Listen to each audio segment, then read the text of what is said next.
Aliyekuwa mkuu wa upelelezi wa Marekani James Comey amefunguliwa mashtaka rasmi ya kutoa vitisho vya mauaji dhidi ya rais wa 47 wa Marekani Donald Trump. Msingi wa shitaka hili ni picha ya magamba ya baharini, yaani Seychelles, yaliyochapishwa kwenye mtandao wa Instagram, ambayo utawala wa Trump unadai ni ujumbe wa siri wa kutaka rais huyo aondolewe kabisa.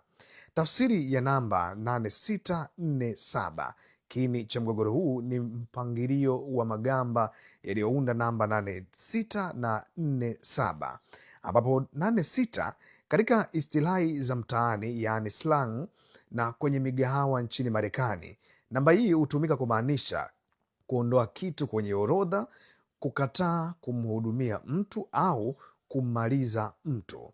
Lakini 47 inawakilisha rais wa 47 wa Marekani Donald Trump. Lakini mkurugenzi wa sasa wa FBI Kash Patel amesisitiza kuwa Comey, akiwa gwiji wa ujasusi, hawezi kudai ya kujua maana ya alama hizo, na kwamba kitendo hicho kilikuwa maagizo ya siri kwa watu wenye nia mbaya.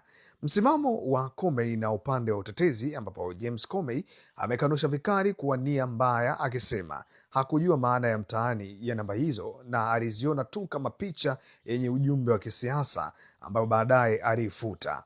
Anasema, bado sina hatia, bado siogopi, na bado nina imani na mahakama huru ya shirikisho, alisema Comey siku ya Jumanne. Wataalamu wa sheria wameibua wasiwasi kuwa kesi hii ni dhaifu kwa sababu marekebisho ya kwanza ya katiba ya Marekani, yani First Amendment, yanalinda kauli za kisiasa hata kama ni za kuudhi, isipokuwa kama ni tishio la kweli, yani true threat, linaloweza kutekelezeka. Lakini ni vigumu kuthibitisha nia ya jinai, yani criminal intent, kupitia picha ya magamba ya baharini peke yake. Hii si mara ya kwanza kwa utawala wa Trump kujaribu kumfikisha Comey gerezani. Hapa kuna historia ya hivi karibuni ambapo kuna tukio la Septemba 2020, mashtaka ya kudanganya bunge, ambapo kesi ilifutwa mwezi Novemba, lakini Mei 2025 ambapo Secret Service ilimhoji kuhusu picha ya Instagram, ambapo uchunguzi ulianza rasmi, na Aprili 2026 mashtaka rasmi ya kutishia maisha ya rais, bado kesi inaendelea. Lakini kesi hii inakuja wakati ambapo Trump amekuwa akishirikiza wizara ya sheria kufuatilia wale anawaona kama maadui wa ndani.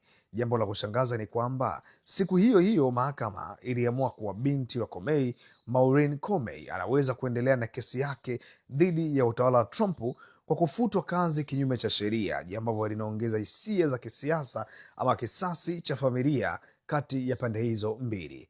Ikiwa Comey atapatikana na hatia kwa mashtaka yote mawili, kutoa vitisho na kusambaza vitisho baina ya majimbo, anakabiliwa na jumla miaka 20 gerezani. Hata hivyo, macho yake yote kwa majaji wa shirikisho kuona kama watakubali picha ya magamba kuwa ushahidi tosha wa jaribio la mauaji.